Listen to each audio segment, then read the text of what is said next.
Salamat po, Panginoon, sa itong magandang pagkakataon na ipinakaloob niyo po sa amin na nagtipon-tipon po kami sa inyong harapan upang makinig ng banal na salita at makaroon ng banal na fellowship sa pangalan ng Panginoon.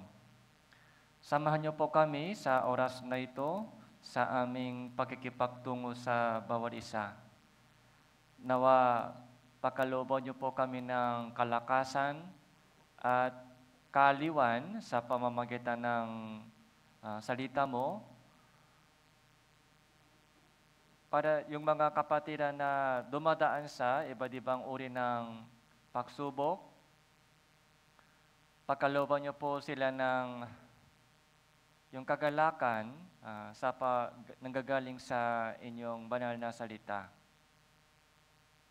Salamat po sa inyong pagligtas po sa amin noong nagtungo kami sa walang hanggang kapahamakan sa impyerno. Noong lumakat po kami sa kadiliman, hindi namin alam kung saan po kami galing, kung ano ang layunin sa aming buhay. Tinawagan niyo po kami sa pamamagitan ng Ebanghelyo at iniligtas niyo po kami at patuloy niyo po kaming ginagabayan at tinutulungan hanggang makarating po kami sa kaharian ng Diyos at maluwalhating yung gantimpala na inihanda niyo para sa amin. Habang buhay pa po kami, Panginoon, sa mundong ito, patuloy niyo po kaming ingatan sa pamamagitan ng banal na Espiritu. Gamitin niyo po kaming lahat upang maipahayak po namin ang salita ng Ebanghelyo sa mga naliligaw na kaluluwa. Mula sa simula hanggang sa katapusan ng itong gawain, sa iyo lamang po kami nagtitiwala at umaasa. Ito po yung aming panalangin sa pangalan ng Panginoon Hesus Kristo. Amen. So, buksan po natin ang ating Biblia, Titus chapter 1. Bagong tipan, Titus chapter 1, verse 2.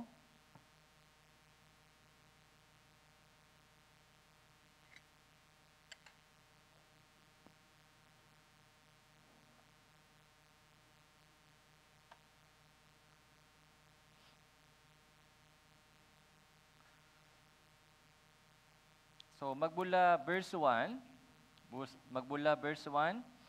hanggang verse 3. So, babasahin ko po ito para sa atin. Si Pablo na alipin ng Diyos at apostol ni Hesus Kristo sa ikasusulong ng pananampalataya ng mga hinirang ng Diyos at ng kanilang pakakilala sa katotohanan ayon sa kabanalan, sa pag-aasa sa buhay na walang hanggan. Bago pa nagsimula ang mga panahon, ito ay ipinangako ng Diyos na hindi nagsisinungaling. Unit, sa taktang panahon ay ipinahayag sa kanyang salita sa pamamagitan ng pangangaral na sa akin ay ipinakatiwala ayon sa utos ng Diyos na ating tagapagligtas. So, hanggang dito lang po.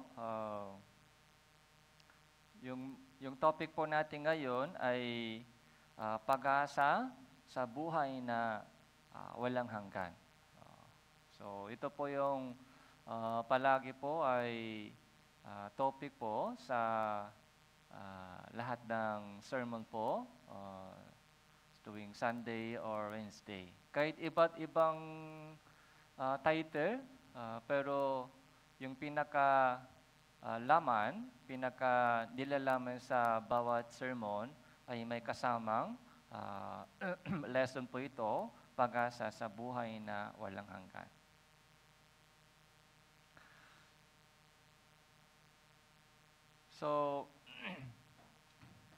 So, nakaraang linggo po, nagkaroon po ng high school and young adults Bible seminar dito sa Tanawan Church. Tapos si Evangelist po ay nangaral sa doon ng ebanghelyo doon sa Pamplona. Kaya pati po maraming mga ibang churches po ay na-conduct ng Bible seminar.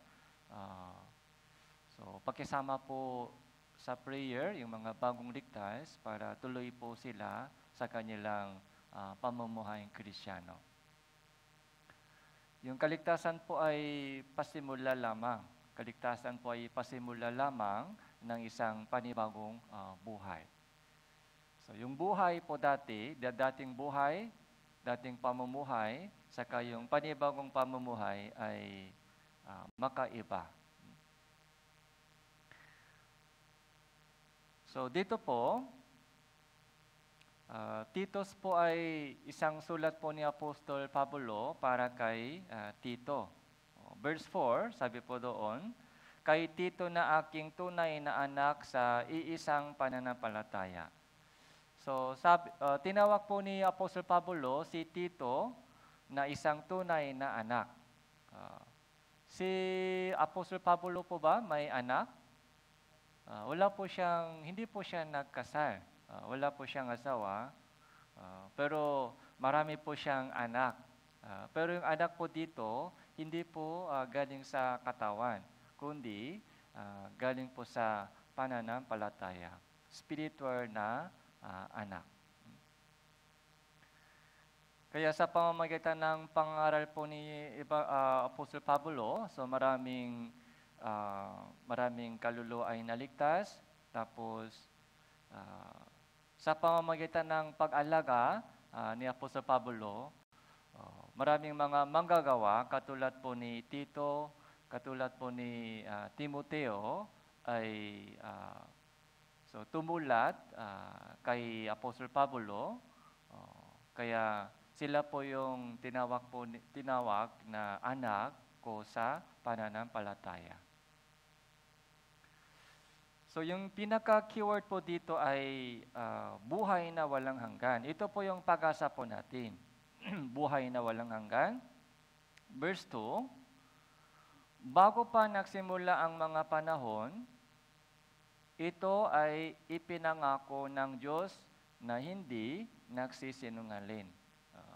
Kung sana po, ito po yung pag-isipan po natin mabuti ngayon. So, bago pa nagsimula ang mga panahon, ano po ito? So, bago pa nagsimula ang mga panahon, ito po yung before creation. Before creation. So, ito ay ipinangako ng Diyos. So, ito po yung promise po ng Diyos. Ito po yung plano ng Diyos o kalooban ng Diyos para sa atin.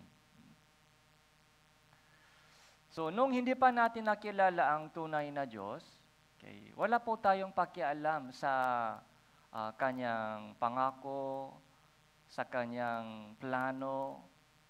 So, pero nung nakilala po natin ang tunay na Diyos, so ano po yung nagiging concern po natin? Gusto po natin malaman, ano ba ang plano ng Diyos? Tama po ba? So, ilagay po natin dito yung bookmarking. Tapos, pumunta po tayo sa Juan chapter 17.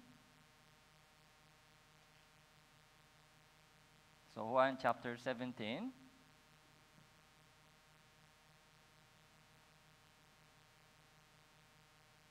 Verse 3.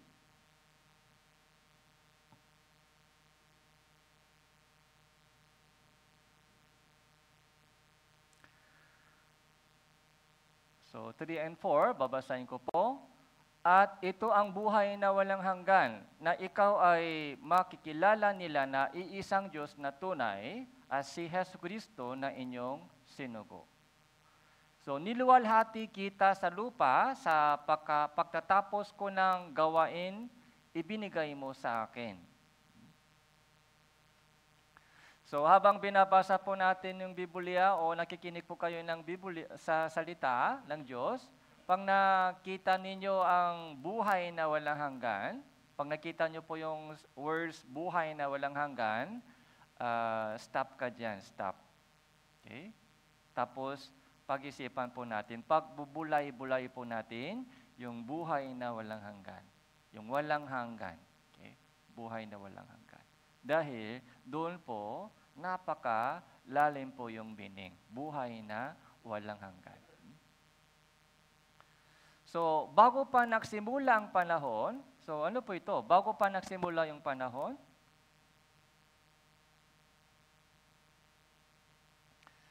so, yung panahon, time po yung panahon. So, ngayon po ay 2025. So, June 8 po ba ngayon? June 8 po. So, ito po yung 2025 ay nag-umpisa po. So, yung first coming of Jesus, so, first coming of Jesus, so ito po yung umpisa, year 1.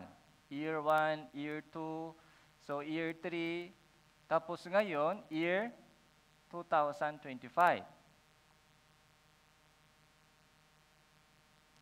So, namatay po siya sa krus at binuhay siya muli sa mga patay, umakyat sa langit, tapos sabi po ni Jesus, babalik po ako. Ito po yung second coming. Okay? So, yung unang pagdating ni Jesus, pangalawang pagdating po ni Jesus, ito po yung pinakamahalagang nangyayari sa kasaysayan ng mundong ito. Sa ating personally, okay? Ano po yung pinakamahalagang araw sa isang tao? Kung pipiliin po natin yung dalawang araw, okay? Ano po yung pinaka-importanteng yung araw sa atin? Okay. Sa sementeryo, anong petsa nakasulat doon? Yung araw ng kapanganakan. Tapos, araw ng kamatayan. Meron po nakasulat, araw ng graduation? O meron po ba nakasulat doon yung mga araw na magpakasal? Wala. Dalawa lang, birthday and araw ng kamatayan. Sa gitna, wala. Okay, sa gitna. Pero sa mga Christian po, sa lahat ng mga Kristiyano, meron po tayong isa pang birthday. Tama po? Isa pang birthday. Spiritual birthday ay dapat isulat sa gitna. Yung physical na birthday, tapos spiritual birthday, tapos yung araw ng kamatayan. Yung spiritual araw ng kamatayan, meron po? Meron pong mga pangalawang araw ng kamatayan? Wala po. Sa mga unbelievers po, sa mga taong hindi paligtas, makakaroon po sila ng pangalawang kamatayan. Dahil isa lang birthday.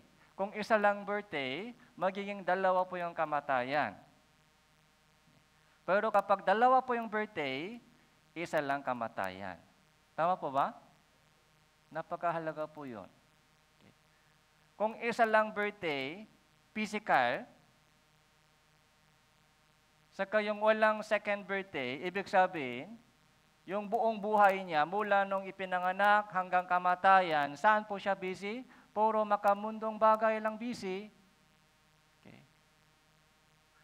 Busy sa mga makalupang bagay, sa pag-aaral, sa trabaho, sa mga kasal, sa mga pagpapalaki ng mga bata.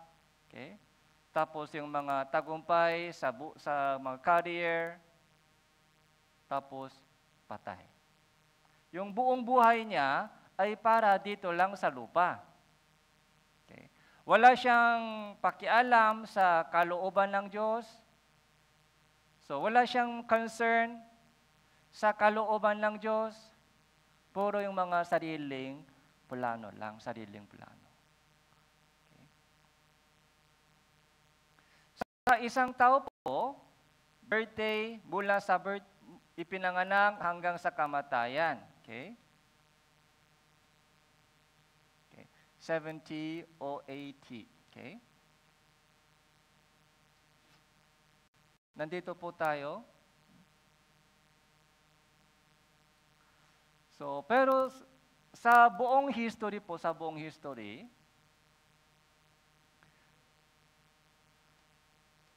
eternity. So, doon po sa eternity, may time po ba dito? May time? Doon po sa eternity, doon po sa walang hanggang, walang time. Walang time. So, ito po, creation.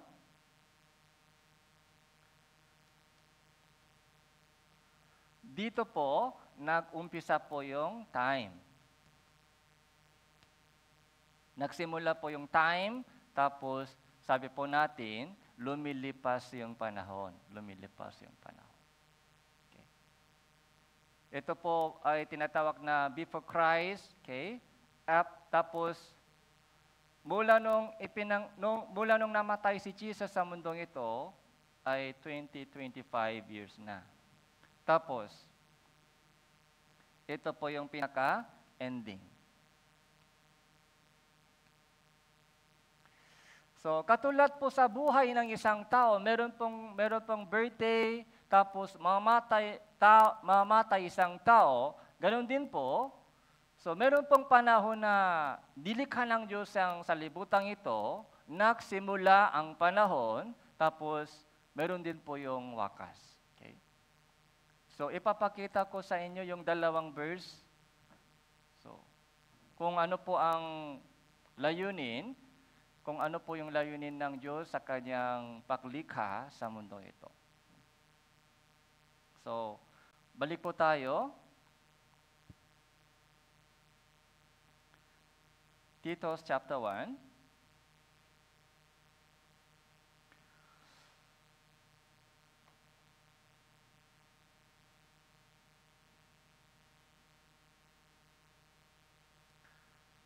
So, ito ang kalooban ito ang buhay na walang hanggan. Sabi po doon sa Juan chapter 6, 17 verse 3, ito ang buhay na walang hanggan na ikaw ay makilala nila na ay isang Diyos na tunay. Okay. Kung makilala po natin ang Diyos na tunay, kung ibig sabihin, kung may Diyos, naniniwala po tayo sa Diyos, yung kasunod na question po natin, ano po yung kalooban ng Diyos sa akin? Okay. Ano ang gusto ng Diyos mangyari sa akin? Yun po ang dapat natin tanungin. Kaya, Matthew chapter 25,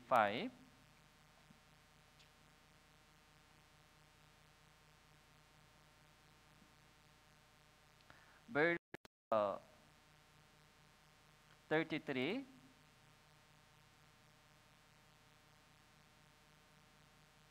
Matthew chapter 25, verse 33.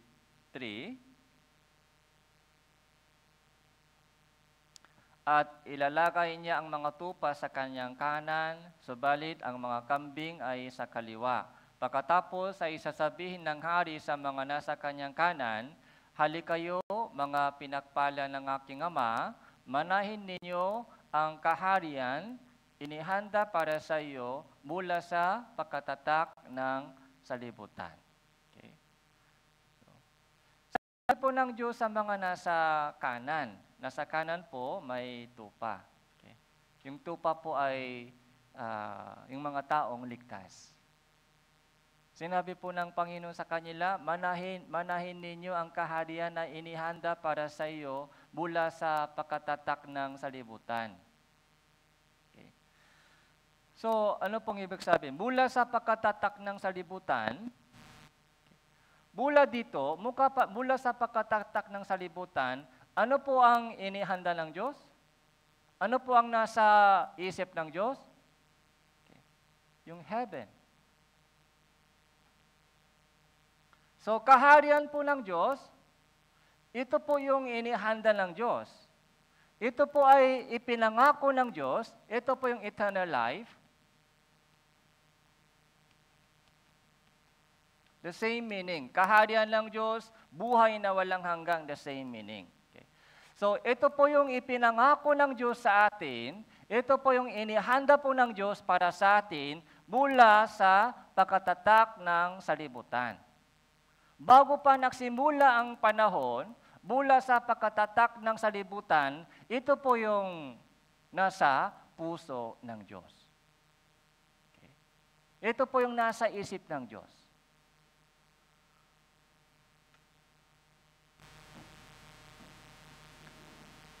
Pero sa ating panahon po, maraming tao po ay nag-church, nagdadasal po sila sa Panginoon, sana ganito, sana pagalingin mo ako kapag may sakit. Yun po yung automatic prayer, sana pagalingin mo ako kapag may problema, sana wala pong problema ito, sana maging okay yung buhay ko dito.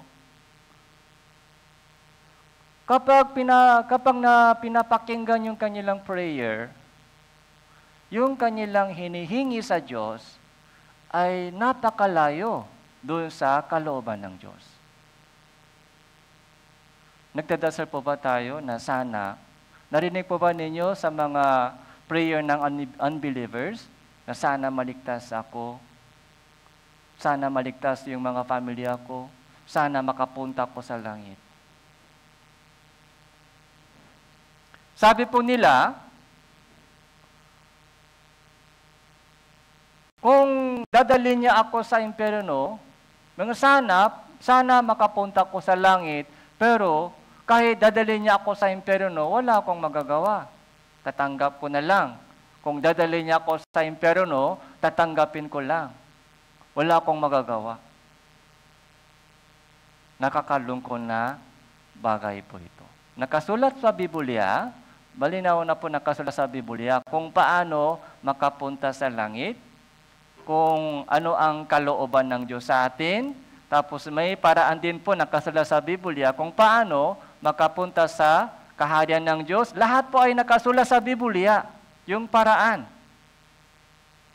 Pero hindi nila ito binabasa, hindi po ito pinakaralan, tapos sinasabi po nila, ang Diyos ang bahala sa akin. Kaysa anak ko niya dadalhin, okay lang, tatanggapin ko na lang. Nakakalungkot na bagay. Chapter 24, Matthew chapter 24, verse 14.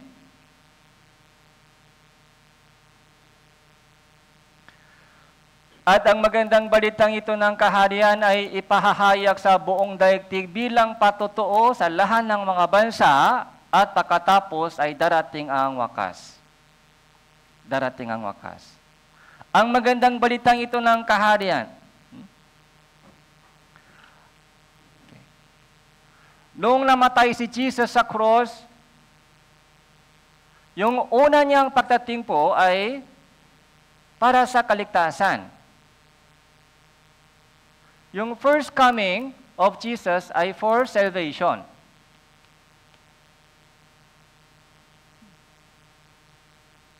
Sa pamamagitan ng kanyang banal na dugo, lahat ng kasalanan ng buong salibutan ay natubos na. So John 3:16, alam natin, di ba? Sapagkat gano'n na lamang ang pag-ibig ng Diyos sa salibutan, na ibinigay niya yung kanyang tanging anak. So, upang ang sino mang sa kanya ay sumampalataya ay huwag mapahamak, kundi makaroon ng buhay na walang hanggan. Kaya sa pamamagitan ng sakripisyo po ni Jesus, alam po natin, okay? Ibinigay niya yung kanyang buong buhay. Okay? Siya ay nasugatan dahil sa ating pagsuway. Siya ay binugpok dahil sa ating kasamaan. Ipinataw sa kanya ang parusa para sa ating kapayapaan. So, si Jesus po ay nasugatan. Si Jesus po ay binugpok. So, Si Jesus po ay, yung katawan po ay nadurok, nilatigo siya, nahirapan po siya sa cross. Okay. Yung buong balat po ng katawan ay napunit. Okay. So, dahil sa ating mga kasalanan, para sa ating mga kasalanan. Sa pamamagitan po ng latay ay gumaling tayo. So yun po yung Ebanghelyo, magandang balita ng kaharian. Magandang balita ng kaharian. Bakit po ito ay tinatawag na magandang balita ng kaharian? Dahil, sino mang sumampalataya sa Kanya ay makakaroon ng buhay na walang hanggan. Pagkakapasok sa kaharian ng Diyos. Kaya ito po yung tinatawag na magandang balita at good news. Good news. So ito po yung tinatawag na grace, biyaya. Ito po yung pag-ibig ng Diyos. Nakasulat na po sa Bible. Ngayon, ito po yung ipinapahayag sa buong daigdig bilang patotoo. So para sa lahat ng mga bansa, yung Bible po ay ipinapahayag ngayon sa buong mundo. Okay. Mula sa Jerusalem, Judea, Samaria, sa una mga Europe, Amerika, tapos sa mga Asia, sa buong mundong ito pong Bible po ay ipinapangaral sa buong mundo. Hanggang sa kaduluduluhan, hanggang dito sa Philippines, mga ilang po yung mga island dito sa Philippines, mga 7,000 mahigit po yung mga island. Okay. So, sa ngayon, hanggang sa dulo ng mundong ito ay nakarating na po yung Biblia. Para mabigyan po tayo ng chance. Para makaroon po tayo ng chance na makinig ng salita ng Diyos. Ebanghelyo ay ipinapahayag sa buong daigdig bilang patotoo hanggang sa second coming. Okay? Hanggang sa second coming. Pagkatapos ay darating ang wakas. So, Revelation,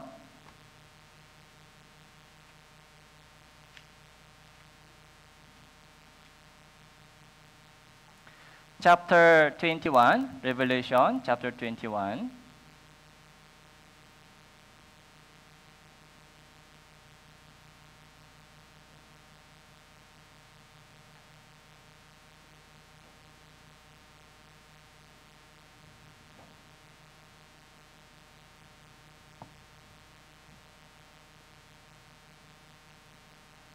Verse 1.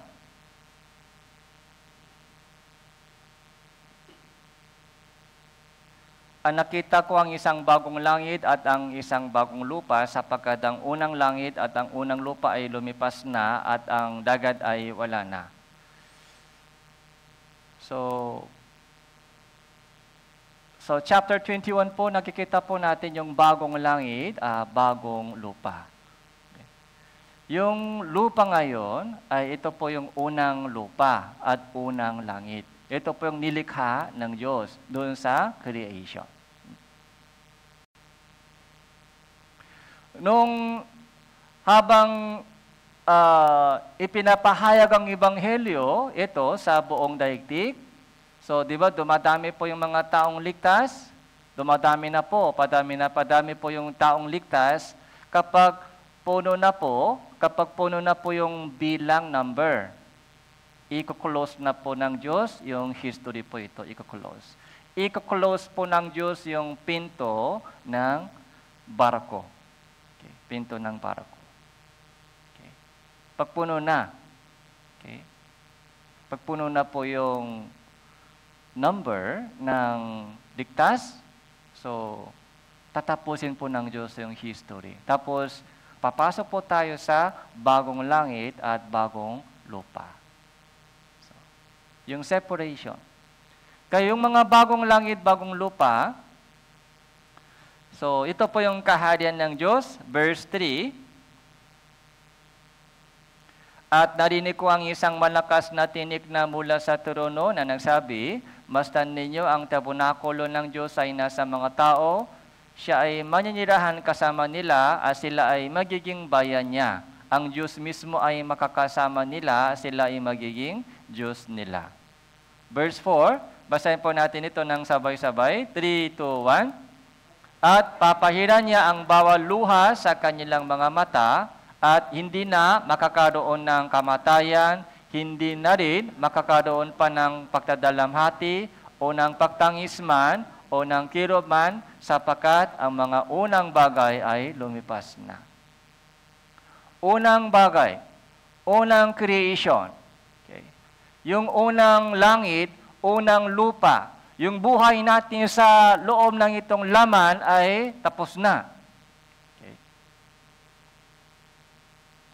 Alin po ba mas mahalaga po sa atin? Yung unang bagay o bagong bagay? Okay. Yung unang buhay po natin sa loob ng itong laman ay may purpose. Tapos may limit. 70 years, 8 years na buhay po natin dito sa loob ng laman. Habang buhay pa tayo sa mundong ito, dapat natin malaman, dapat natin kilalanin ang Diyos na tunay, dapat natin kilalanin si Jesus Kristo na sinugo ng Diyos sa atin, dapat natin malaman kung ano ang ginawa ni Jesus para sa atin, salvation. So yun po yung dapat mangyari sa buhay natin bago maubos yung oras. Bago, di ba, lumilipas yung panahon. Bago pa nagsimula ang panahon, ito na po yung plano ng Diyos, ito po yung promise po ng Diyos. So, mula doon sa creation, habang lumilipas po yung panahon, ito po yung project po ng Diyos ay unti-unti. So, nangyayari ngayon. Kaya sabi po ni Jesus doon sa cross, bago po siya namatay, so, it is finished. Finished. Tapos na. Yung trabaho ko ay tapos na. It is finished. Lahat ng kasalanan ng buong salibutan ay natubos na. Napatawat na, nabayaran na sa pamamagitan ng dugo. Ngayon, yung ebanghelyo po ito ay ipinapahayag sa buong daigdig. Ito rin po yung darating, yung katapusan. Verse.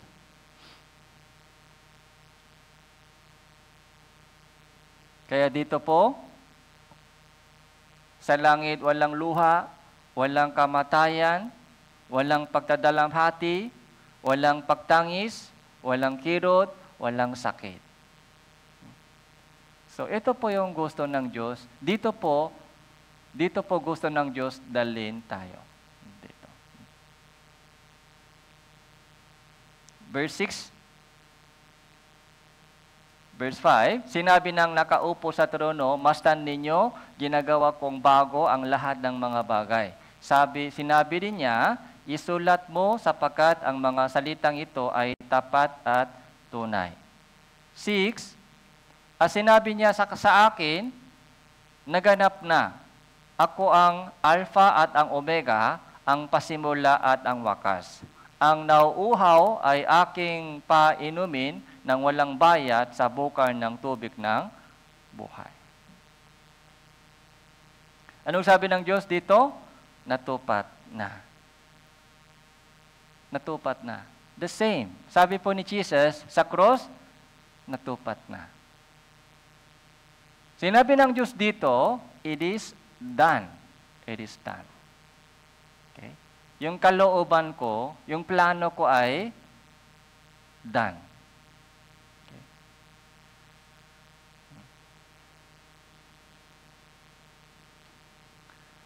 Hindi pa ito nangyari. So, nasa future pa ito, nasa future. Kaya revelation po ito, revelation, pahayag. Buti nga po, nakikita po natin sa Bible kung anong mangyari sa future. Ngayon, yung binasa po ninyo kanina, ito po yung napakahalagang yung salita. Lalo na po yung mga karamihan po na sa Revelation ay hindi pa nangyari. Hindi pa nangyari, pero nakikita po natin sa Biblia kung ano po ang mangyari sa future. Okay? Prophecy, revelation, pahayag. Okay? Maraming tao sa mundo ito, hindi po nila alam kung anong mangyari sa future. Kaya takot na takot po sila. Okay? Naguguluhan po sila. Hindi po nila alam kung ano ang gagawin, ano ang mas magandang choice. Sa daming option sa buhay, di ba, may choice po tayo sa daming option sa buhay.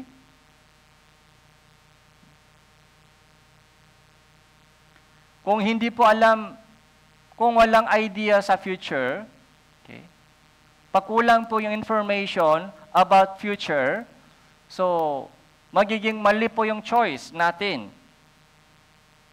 Pero kung may idea po tayo sa about future, kung may information po tayo about future, so, pwede po tayo gumawa ng mas magandang choice para hindi sayang po yung ating oras, para hindi sayang po yung ating budget sa pera.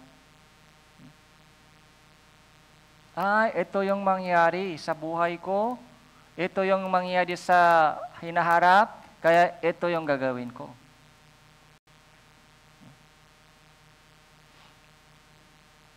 It is done. Sabi po ng Diyos, ako ang Alpha at Omega. Alpha and Omega. So Alpha ay pinakaunang yung letter sa wikang Griego. Alpha. Ito po yung pinakaunang letter. Tapos yung Omega, pinakahuling letter, last. Okay? Alpha and Omega meaning from the beginning to the end. So ang Diyos po ay lahat. Everlasting. So, ang pasimula at ang wakas. Kaya, magmula sa simula, alam ng Diyos yung ending. Okay. Bago po nagsimula ang panahon, alam ng Diyos po yung mga ending, kaya isinulat po dito sa Biblia. Alpha and Omega. Tayo po ay nasa gitna. Okay? Napaka-iksi po yung ating panahon. Napaka-iksi po yung panahon.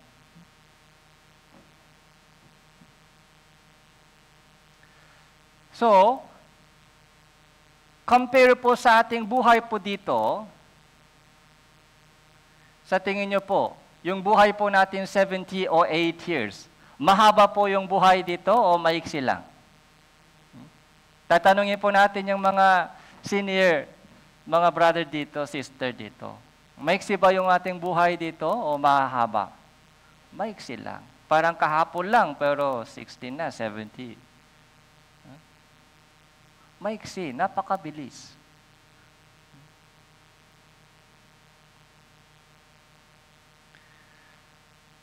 Kung ngayon lang nagpo-focus po tayo o mga preparation po tayo, preparation for future. Marunong po tayong maghanda para sa future. Okay? Para sa future, tinis po natin yung pagod sa pag-aaral, mga 10 years study, mga 15 years na study from mga kinder, elementary, high school, mga college. Yung medyo mahabang panahon ng pag-aaral ay tinitiis po natin for future.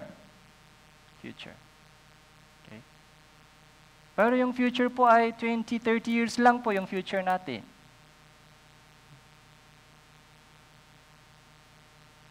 Pero yung pinaka-future po natin ay nakikita po natin sa Biblia.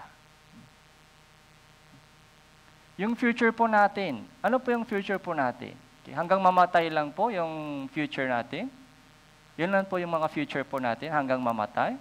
Yung preparation po natin for future ay mga insurance o mga pag-ibig o pension. Yun po ba yung future po natin, preparation? Yung magandang trabaho po ba yung preparation for future? Hindi po.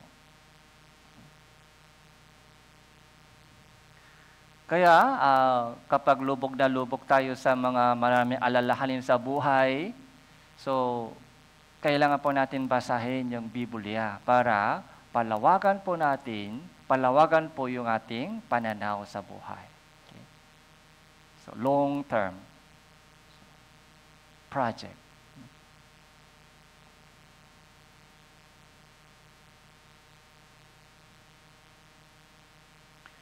Revelation chapter 1. Revelation chapter 1.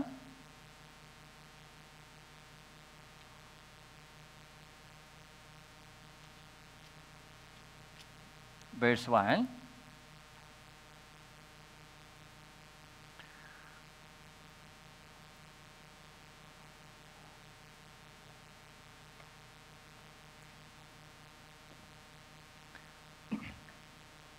Ang apokalipsis ni Jesucristo na ibinigay ng Diyos sa Kanya upang ipahayag sa Kanyang mga alipin ang mga bagay na kinakailangan mangyari sa madaling panahon at Kanyang ipinapaalam ito sa pamamagitan ng mga sagisag at pagsusugo ng Kanyang anghel sa Kanyang alipin si Juan. Verse 2, na siyang sumaksi sa salita ng Diyos sa patotoo ni Jesucristo sa lahat ng bagay na nakita niya. Verse 3, basahin po natin ito, 3:1. Mapalad ang bumabasa at nakikinig ng mga salita ng propesiya at tumutupad ng mga bagay na nasusulat ito, sapagkat ang panahon ay malapit na. So, pagpapala, yung blessing. Ano po yung mga blessing na hinahanap natin? Sabi dito, mapalad ang bumabasa at nakikinig ng salita ng propesiya. Okay. Yung mga bumabasa at nakikinig at tumutupad ng salita ng Diyos. So, bless. Ito. So, doon po sa Matthew chapter 5, mapapalad ang mga dukha sa Espiritu, sapagkat sa kanila ang kaharian ng Diyos. Yung dukha ay mapapalad. Okay, mapapalad.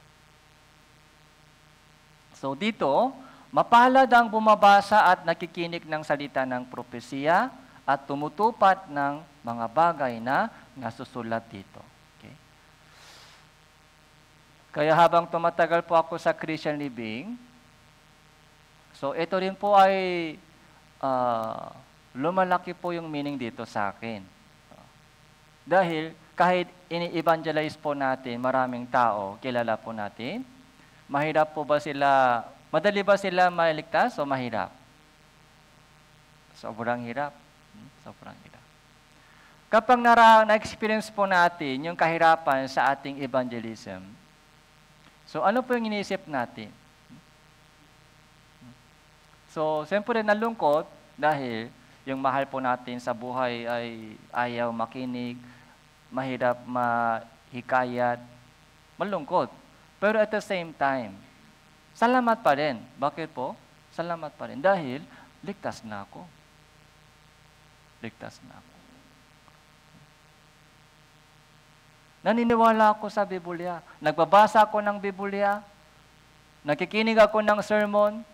Naniniwala ako sa mga nakasulat sa Biblia. Ito na yung pag-asa ko.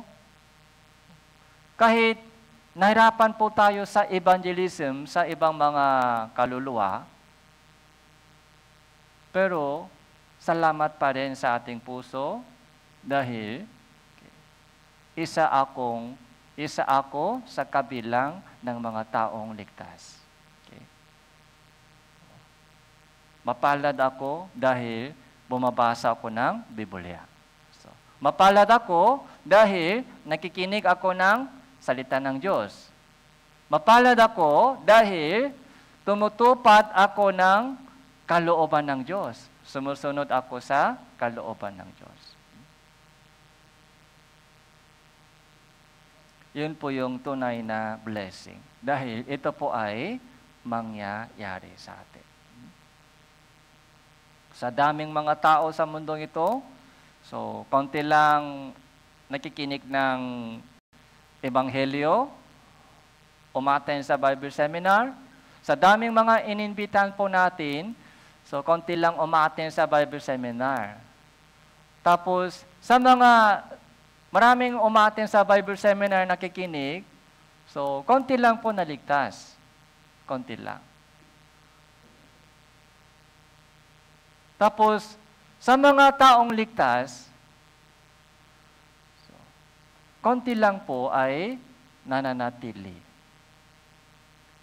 Kaunti lang po nananatili.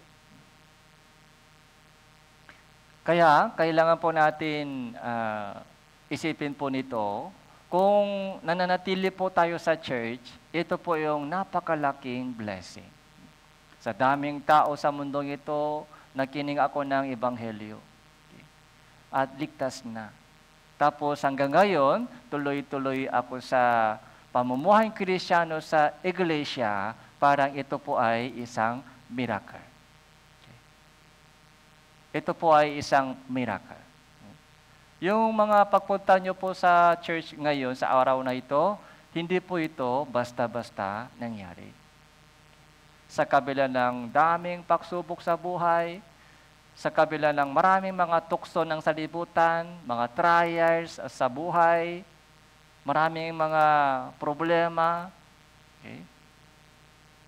Pero kahit papaano, nandito pa tayo. Ito po yung isang miracle. Hindi po ito sa pamagitan ng ating sariling mga pagsisikap, o hindi po ito sa pamagitan ng ating mga sariling desisyon. So, may tulong at gabay ng Diyos at may tulong at gabay ng mga kapatiran. Yung prayer po nila. Sa pamagitan ng kanilang prayer, sa pamagitan ng kanilang sakripisyo, so, nandito po tayo.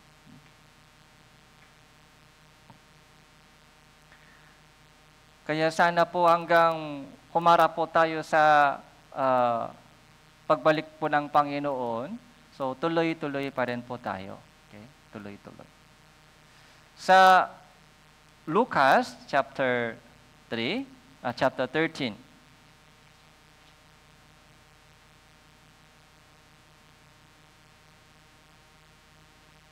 Lucas chapter 8 po, Lucas chapter 8.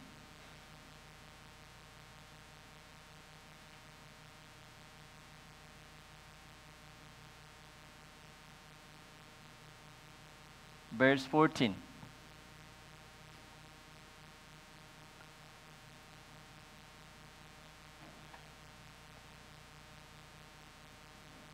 Ang nahulog naman sa tinikan ay ang mga nakinig, subali sa kanilang pagpapatuloy ay sinakar sila ng mga alalahanin, mga kayamanan, at mga kalayawan sa buhay, ay ang kanilang bunga ay hindi gumulang. So, alam natin po yung talinghaga po ito, yung bini ay nahulog sa apan na lupa. So, doon po sa tabing daan, so, dumating na po yung ibon ay kinain yung bini. Yung ibon po ay, diablo, ibon. Yung bini ay salita ng Diyos. Verse 11, ngayon, ito ay talinghaga, ang bini ay ang salita ng Diyos. Okay. Yung tabing daan, kaya kinain po ng ibon, inagaw ng ibon lahat ng salita, lahat ng words, kahit nakikinig. So, wala pong mga natitirang bini. Okay. Kinain na ng diablo lahat. Okay. Pangalawa po ay batuhan, nahulog na po yung bini, pero dahil po sa bato, hindi po nakaugat yung bini, kaya natuyo agad. Pagsikat ng araw, so, yung pagsikat ng araw ay pagsubok. Pagsubok. Okay? Pagdating po sa pagsubok, ay natisot agad. Tumalikod po agad. Ito yung pangatlo po, tinikan po. Nahulog na po yung bini, pero hindi po lumubo, hindi po lumaki ng maayos dahil po sa tinik. Tatlong bagay po ay meaning doon sa tinik. Una, ano po? Alalahanin. Pangalawa po ay kayamanan. Desire. Nandyan pa rin yung mga yung pangarap sa kayamanan o mga tukso ng kayamanan. Mga pangatlo po ay pleasure. Yung kalayawan sa buhay. Masarap na buhay. Enjoy. Gusto pa mag-enjoy sa buhay dito. Yun po yung tinik. Dahil po sa itong tatlong tinik, alalahanin sa buhay, maraming mga kabalisahan sa buhay, mga worry, anong iinumin ko, anong kakainin ko, anong isusuot ko, maraming mga worries, doon po lubok yung puso. Kaya kahit nakikinig po ng salita ng Diyos ay walang bunga. Tapos yung yung kayamanan po dito po yung kayamanan lang po nakasulat. Pero tingnan po natin sa Matthew chapter 13.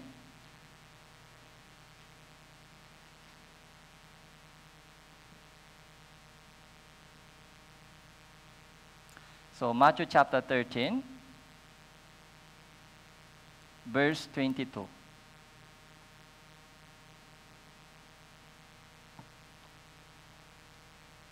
Ang napahasik sa mga tinikan ay yung nakikinig ng salita, unit ang kabalisahan ng salibutan at ang daya ng mga kayamanan. May dagdag po dito, di ba? Mas malinaw dito. Daya ng mga kayamanan. Bakit daya? Okay. Yung kabalisahan ng salibutan, naintindihan po natin. Pero doon po sa kayamanan, sabi dito, daya ng mga kayamanan. Maraming tao po ay nadadaya ng kayamanan. Akala po nila, kapag may kayamanan, magiging masaya po sila. Yun po yung daya ng kayamanan. Okay. Akala po nila kung may pera, magiging masaya sila, masolusyonal po yung kanilang problema. Yun po yung daya ng kayamanan. Sinasabi po ng kayamanan sa atin, sinasabi po ng pera sa atin, pag may pera ka, okay ka na. Magiging okay yung buhay mo kapag may pera. Yun po yung daya ng kayamanan. Huwag po tayo madaya ng kayamanan.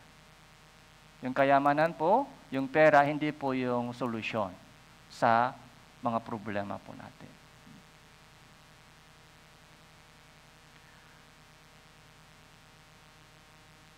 Mga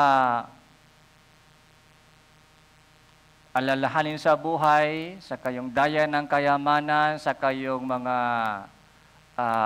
kalayawan sa buhay, mga pagnanasa, doon sa masaya, gustong maging masaya. Masaya. Yung saya po ang hinahabol po ng maraming tao. So kung ganon, Lucas chapter 21, verse 34,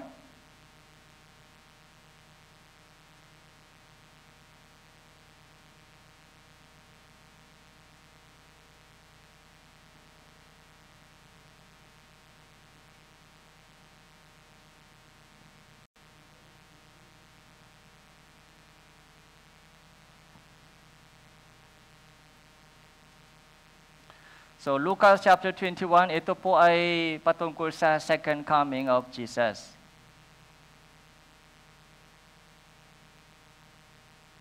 Verse 10 po, verse 10 muna, verse 10. Pagkatapos sinabi niya sa kanila, bamangon ang isang bansa laban sa bansa at ang isang kaharian laban sa kaharian. Makakaroon ng malalakas na lindors at sa iba't ibang dako ay makakaroon ng tagutom at mga lindor, salot at makakaroon ng mga bagay na kakilakilabot at ng mga dakilang tanda mula sa langit. So ito po yung signs of the last days. Mga gera, babangon isang bansa laban sa bansa. Isang kaharian laban sa kaharian. Yung mga gera. Yung mga gera sa pagitan ng mga bansa po ay padami ngayon. Tapos yung mga weapons po nila, sandata po ay nakakatakot na weapons, yung mga nuclear bomb. So dumadami po. Mga lindol, malalakas na lindol, tagutom, yung salot. Ano po yung salot? Salot. Sakit. Sakit. Ngayon po sa Philippines, anong sakit po ay kumakalat po ngayon? Nabalitaan ko po sa television news, HIV. Okay? HIV. Nabalitaan po ba ninyo? Lalo po sa mga young generation, lalo po sa mga teenager, mga 20s, mga napakabilis yung mga dumami po yung mga HIV. Mga COVID-19, saka ibang mga viruses. Yung COVID-19 po ay isang parang exercise lang ito. May darating pa. May darating. Dahil po sa climate changes, dahil po sa mga immorality, mga kasalanan po ng mga tao, ay bagong mga salot po ay lumilitaw. Bagong salot. Na walang vaccine, walang gamot. Yung pandaigdig salot, mga pandemic, ito po yung nangyari sa ating panahon. Kakilakilabot mga dakilang tanda mula sa langit. Dakilang tanda mula sa langit.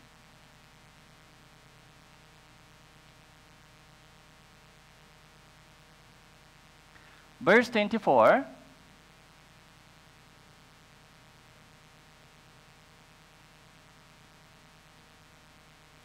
sila ay mabubuhay sa pamamagitan ng talim ng tabag at dadalhin bihag sa lahat ng mga bansa, yuyurakan ng Jerusalem ng mga hentil hanggang sa matupad ang mga panahon ng mga hentil.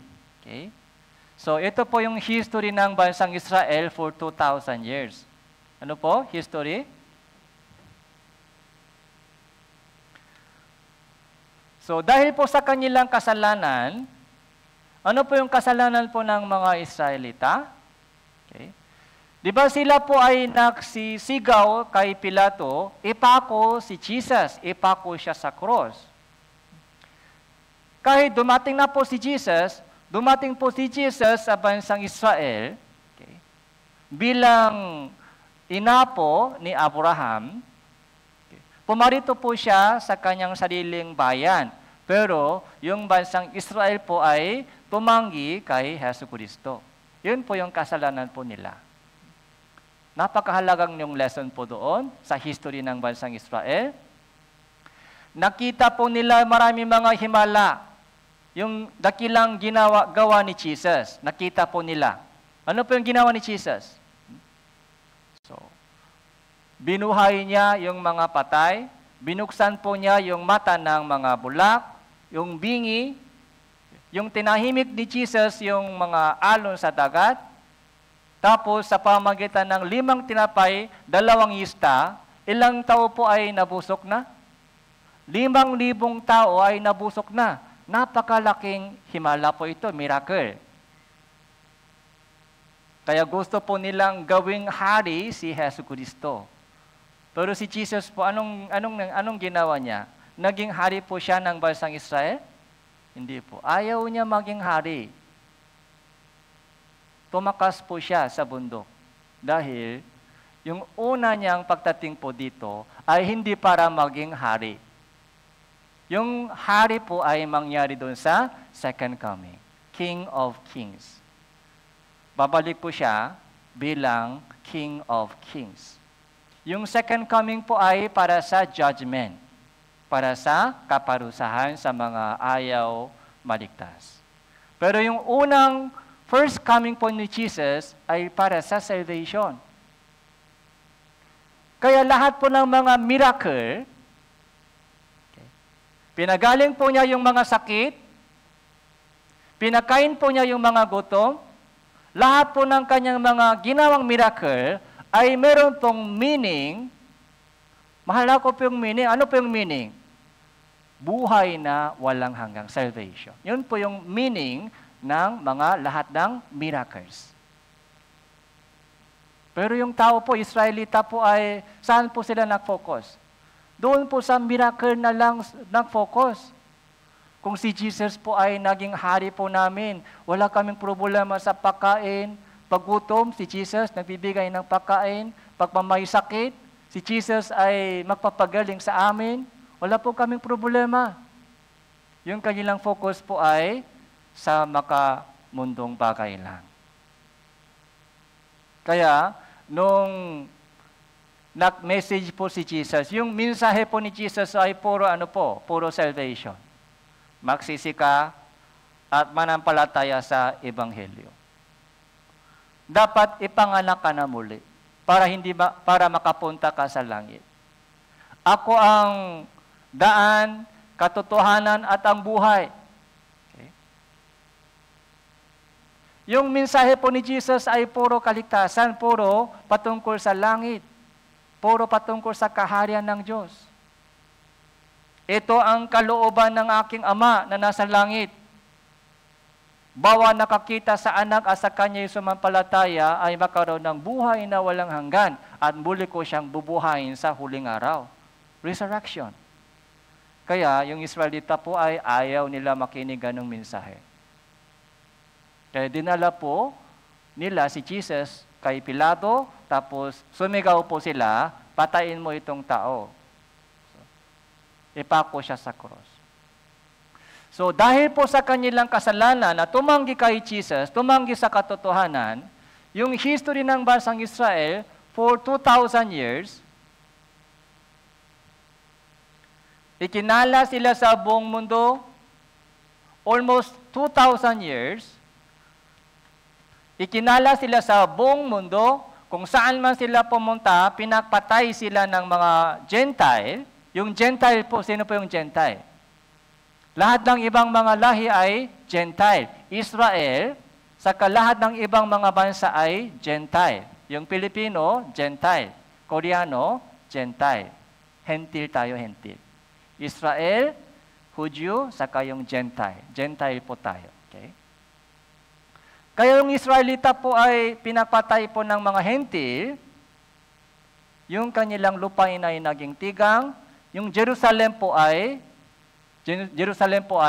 niyurakan po ng mga Gentile sa loob ng 2,000 years. Pero ngayon po, okay, noong May 14, 1948, May 14, nagkaroon po sila ng independence. Ito po yung recovery ng bansang Israel. Recovery. Bumangon po sila muli. After 2,000 years ng tribulation, kapikatian, sila po yung bumalik ngayon sa kanilang sariling bansa. Ay Israel po yung pinakamalakas na country, pinaka-strong nation sa ating panahon. Sila po yung kumukontrol sa buong mundo. Ibig sabihin, yung panahon ng hentil po ay matatapos na, malapit na matapos. Yung katapusan ng panahon ng hentil, anong mangyari? Babalik po si Hesus Kristo.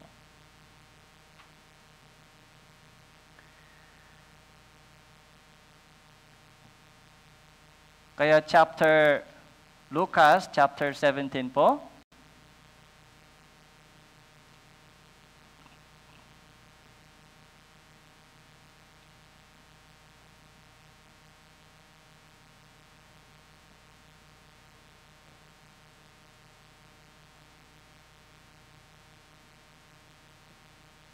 verse 34, chapter 17, verse 34. Sinasabi ko sa inyo, sa gabing yon ay may dalawa sa isang higaan, ang isa'y kukunin, ang isa'y iiwan. Ito po yung mangyari doon sa katapusan ng panahon ng hentil. So, dalawa sa isang higaan. Sino sila? Isang higaan, dalawa.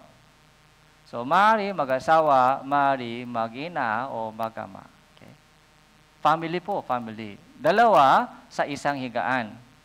ang isa ay kukunin. Habang tulog sila, gabi na po ito, di ba? Gabi. Isa ay kukunin, isa ay iwan. 35, may dalawang makasama magtatrabaho sa gilingan. Gilingan po ay kusina, kitchen. Anong oras po ito? Yung nanay, anong oras po nasa kitchen po kayo? Umaga or mga gabi? Okay? Yung mga rapture po dito ay nangyari sa morning or sa evening. Verse 36, pupunta sa bukid ang dalawang lalaki, ang isa ay kukunin, ang isa ay iwan. Nasa bukid po sila, dalawang lalaki. Anong oras po ito? Night, ito? Gabi po ito? Hindi po araw, daytime, trabaho. Okay. Nasa trabaho po sila. Yung rapture po, kapag ngayon po nangyari po yung rapture, babalik po yung Panginoon, Philippine ay tanghalian. Okay? Pero doon sa kabila, okay, gabi sila. Habang natutulog po sila, rapture na. Tayo, so habang daytime, rapture tayo. Meron pong mga bansa na nasa morning sila, meron pong bansa na nasa gabi sila, nasa evening sila. So, remarkable verse po ito. Ibig sabihin, kahit 2,000 years ago, so may idea po tayo dito, yung mga bilog ang mundo ito. Ito po yung rapture. So 21, chapter 21, Lucas. Verse 34.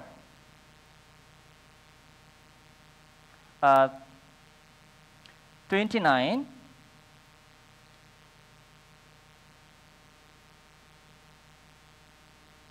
26 po, 26.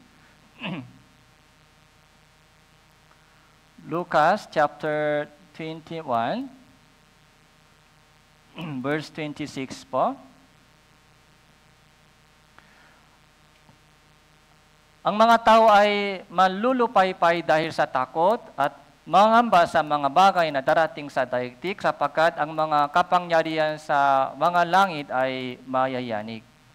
Pagkatapos, makikita po nila ang anak ng tao na dumarating na nasa isang ulap na may kapangyarihan at dakilang kalawlatian. Sino po ito? Si Jesus. Second coming, anak ng tao. Habang, di ba, pagulo na pagulo po yung mundong ito. Yung takbo ng mundo ay pagulo na pagulo. Kaya yung mga tao po ay manlulupaypay. Mapapagod po sila. Dahil sa takot. Dahil yung panahon, yung mundong ito ay hindi patungo sa mabuting mundo. Pagulo na pagulo. Pahirap na pahirap. Kaya makikita po ng mga tao yung second coming of Jesus. Verse 28, kapag magsimulang mangyari ang mga bagay na ito, tumingala kayo at itaas ninyo ang inyong mga ulo sapagkat malapit na ang katubusan ninyo. Itaas ninyo ang inyong mga ulo. Anong ibig sabihin? Itaas yung inyong ulo.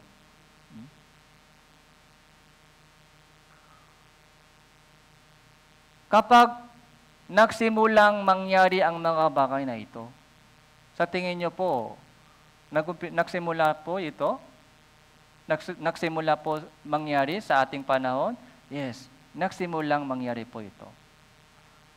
Itaas ang inyong ulo, ibig sabihin, itaas ang inyong isip, magtuon sa taas.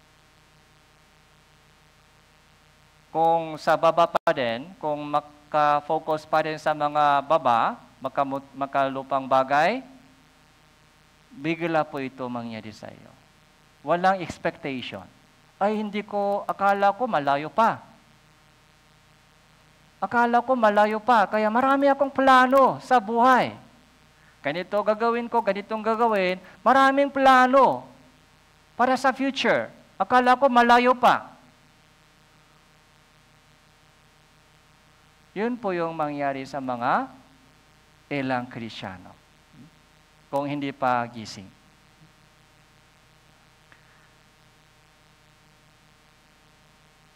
29,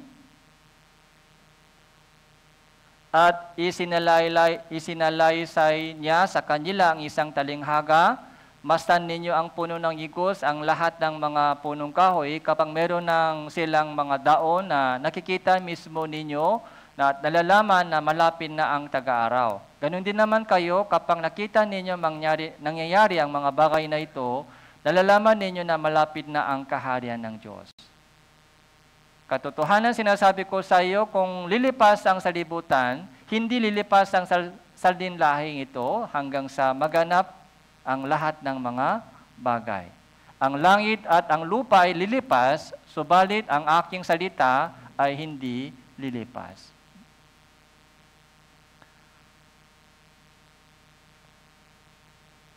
Yung buong mundong ito, langit at lupa, ay nilikha ng Diyos sa pamamagitan ng salita. Okay? Let there be light. Sabi ng Diyos, nagkaroon ng liwanag. Ang salita ng Diyos ay may kapangyarihan. Okay. Pag sinabi ng Diyos, yun po yung nangyari. Nagkaroon ng lupa, nagkaroon ng himpapawid dahil sa kanyang salita. Kaya sabi dito, langit at lupa ay lilipas. Subalit, ang aking salita ay hindi mawawala. Lahat ng sinabi ng Diyos ay natupad na at tutuparin pa. Matutupad. Ilang percent? 100%.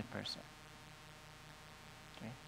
Yung ating promise, yung mga bagay na ipinapangako po natin, ay gagawin ko yan, pero gagawin po, yung tutuparin po natin lahat.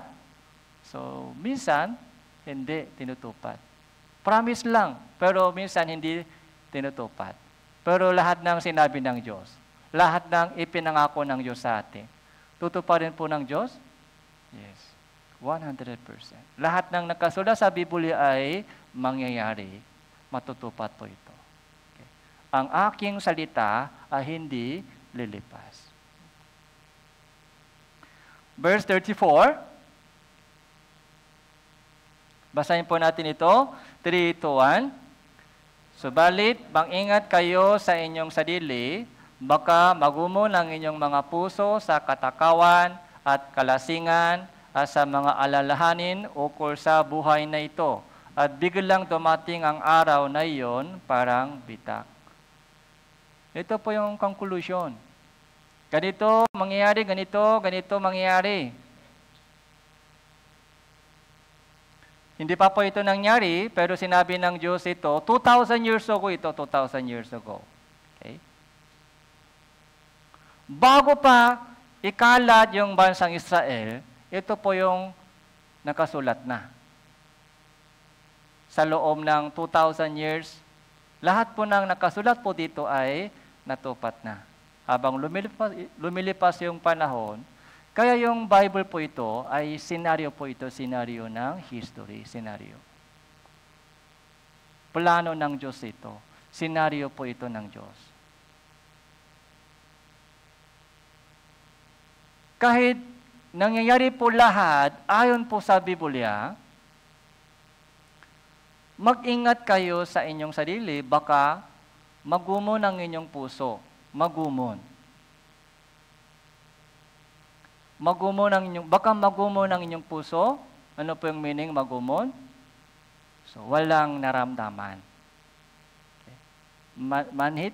Okay.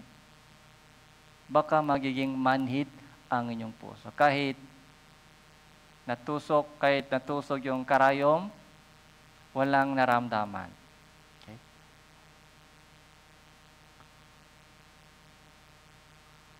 Magumon ang inyong puso dahil sa katakawan, kalasingan. Itong katakawan, kalasingan po ay, di ba, yung kalayawan sa buhay o daya ng kayamanan. Daya ng kayamanan o kalayawan sa libutan at mga alalahanin sa buhay. Magiging manhit. Ito po yung tinik sa ating puso. Yung tinik. Kailangan po natin ito tanggalin. Verse 35.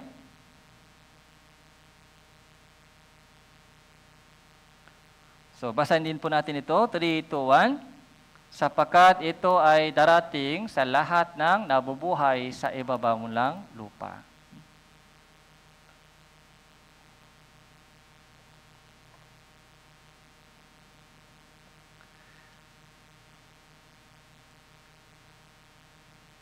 Kaya yung mga kapatiran po ay nakilala po natin ang Diyos na tunay. So nakilala po natin ang Diyos na tunay. Tapos nasa atin na po ang kanyang salita. So ano po yung dapat natin gawin? Kailangan po natin hanapin yung kanyang kalooban, hanapin muna. Okay? Kung ano ba ang kalooban ng Diyos sa akin? Kalooban ng Diyos po sa atin ay dalawa. Sa una, salvation muna. Pangalawa, yung paglago sa ating pananampalataya. Para makaroon po tayo ng gantimpala at kaluwalhatian sa langit. Para hindi tayo mapahiya sa kaluwalhatian sa langit. Tapos yung mission po natin, yung kalooban ng Diyos po sa ating natitirang panahon, ano pa po? I-share po itong ebanghelyo sa mga naliligaw na kaluluwa. Yun po yung kalooban ng Diyos. Sapagkat ito ay darating sa lahat ng mga tao. Ito ay darating sa mga mahal po natin sa buhay. Kung hindi po ligtas, anong mangyari sa kanila? Mapapahamak po sila sa impyerno. Okay.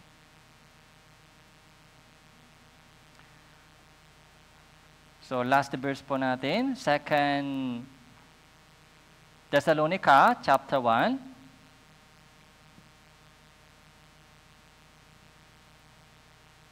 Second Thessalonica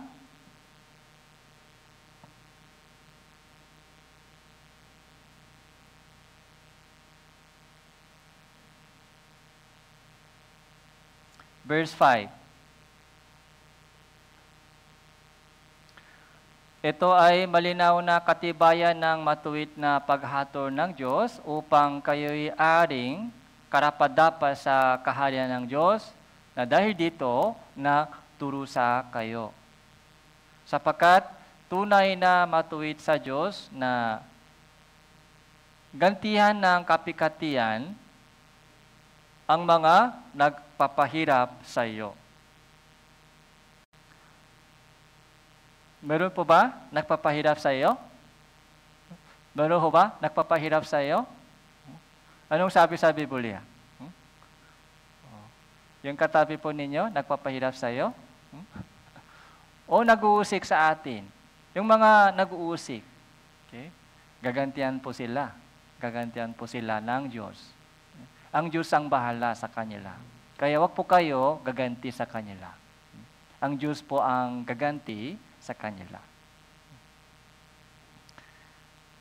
Verse 7, kayong mga pinahirapan ay binigyan ng kapahingaan kasama namin sa pagkapahayag ng Panginoon Jesus mula sa langit na kasama ang kanyang mga makapangyarihan anghel.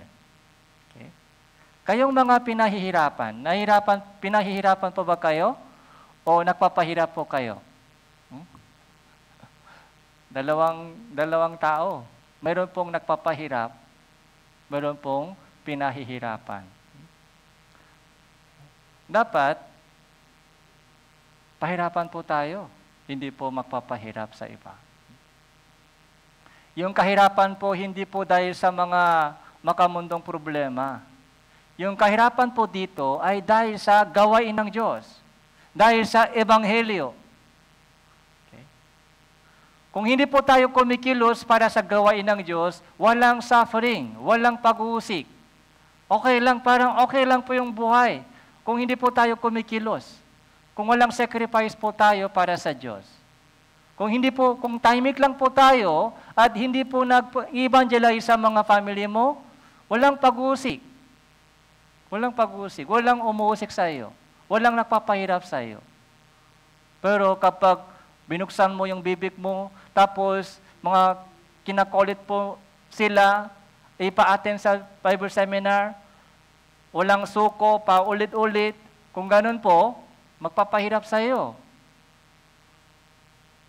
Uusik po sila sa iyo. Pero sa kanyang second coming, bibigyan ng kapahingaan, tapos gantimpala. Verse 8 po, na nasa nagliliyap na apoy, magbibigay ng parusa sa mga hindi kumikilala sa Diyos at sa mga hindi sumusunod sa Ebanghelyo ng ating Panginoong Hesus. Ang mga ito ay tatanggap ng kaparusahan walang hanggan, pagkapuksa at papalayasin sa harapan ng Panginoon mula sa kalulatian ng kanyang kalakasan. Ito po yung mangyari sa kanila. Okay. Tatanggap sila ng kaparusahan, walang hanggang pakapuksa. Okay?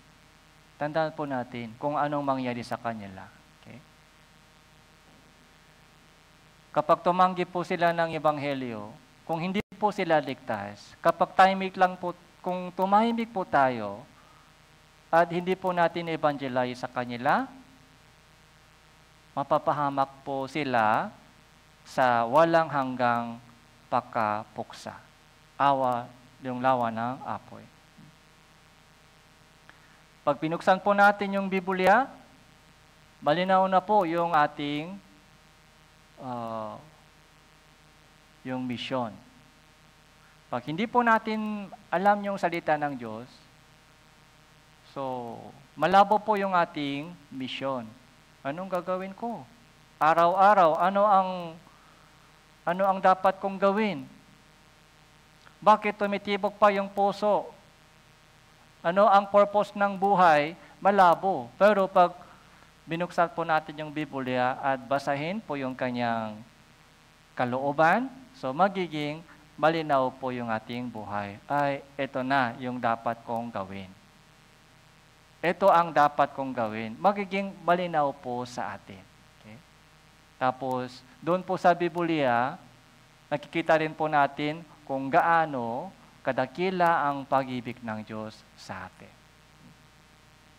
Namatay po siya para sa isang hamak na tao, maruming tao, masamang tao, katulad ko. Ibinigay niya yung kanyang buong buhay para sa akin. Okay? Ano ang isusukuli sa kanyang kabutihan at pagmamahal?